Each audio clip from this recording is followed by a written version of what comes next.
Que alegria começar mais uma reflexão profunda por aqui. Hoje, a gente vai mergulhar na verdadeira natureza da oração. Sabe, muitas vezes acabamos achando que orar é só um hábito, né? Aquela formalidade repetitiva do dia a dia. Mas, na verdade, é muito mais do que isso. É a nossa resposta vital, a nossa conexão espiritual direta com o Deus Criador. Pensa bem, é Ele quem toma a iniciativa de nos buscar primeiro. A oração é simplesmente o nosso espírito respondendo a esse chamado maravilhoso. E aqui temos uma citação lindíssima e super profunda. A oração é a respiração da alma. Faz todo sentido, não é mesmo? Pensa na nossa respiração física. A gente nem percebe, mas é ela que sustenta o nosso corpo, que nos mantém vivos a cada segundo. Com a oração, a dinâmica é exatamente a mesma. Ela é esse mecanismo essencial, totalmente invisível aos olhos humanos, mas que faz a nossa vida espiritual sobreviver, pulsar e se fortalecer dia após dia na presença de Deus. Bom, avançando para o nosso primeiro grande ponto desta explicação, vamos falar sobre a oração apocalíptica e tentar entender como a gente consegue encontrar Deus bem no meio da crise. Imagina só a cena no capítulo 2 do livro de Daniel.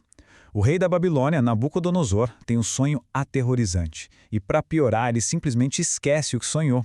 Isso gerou uma crise literal de vida ou morte para todos os sábios do reino, uma tensão absurda. E é exatamente nesse cenário dramático de puro desespero que a gente vê surgir uma oração motivada pela crise extrema. Não foi uma reza decorada, foi uma súplica genuína, suada, feita em comunidade. Eles estavam buscando desesperadamente a face de um Deus que para o resto do império estava totalmente oculto. É um clamor urgente pela sobrevivência, sabe? Lembra muito aquela luta intensa de Jacó no Antigo Testamento, batalhando por uma bênção. E o mais interessante é que essa história ilustra, de forma brilhante, um contraste gigantesco: o esforço humano contra o poder divino. De um lado, a gente tem todas aquelas habilidades técnicas e mágicas dos caldeus, um esforço totalmente preso à terra, limitado, fadado ao fracasso diante de um mistério que vinha do céu. Mas, do outro lado, temos a bela e poderosa realidade da fé de Daniel, que nos ensina algo incrível. Deus desce até nós. Pois é, ele revela os mistérios profundos, não por causa de algum mérito humano, mas puramente por sua própria maravilhosa graça. É um movimento de socorro que vem de cima para baixo. E a resposta vem: Deus revela o sonho. Mas prestem muita atenção neste detalhe. A gratidão que transbordou no coração de Daniel depois desse livramento não foi só porque a vida dele estava a salvo. Claro que isso importava muito, mas ele foi além. Ele bendisse ao Senhor por reconhecer o controle soberano, absoluto e incontestável de Deus sobre toda a história humana. É uma oração que já ecoava aquela mesma esperança tremenda que a gente encontra mais tarde nas palavras do próprio Cristo pedindo: venha o teu reino. Não é só sobre sobreviver, é sobre olhar para a eternidade. Vamos analisar agora a oração de sabedoria e entender por que a fidelidade constante na nossa rotina é tão crucial. Avançando para o capítulo 6 de Daniel, o cenário muda bastante. O desafio agora não é tentar descobrir o pesadelo esquecido de um rei, mas sim conseguir manter a fidelidade diária mesmo sob uma ameaça terrível, o decreto de ser lançado na cova dos leões. E aqui fica muito clara a necessidade absoluta de termos um espaço de privacidade. O texto mostra Daniel se retirando para o seu quarto no andar superior. Esse refúgio secreto é fundamental.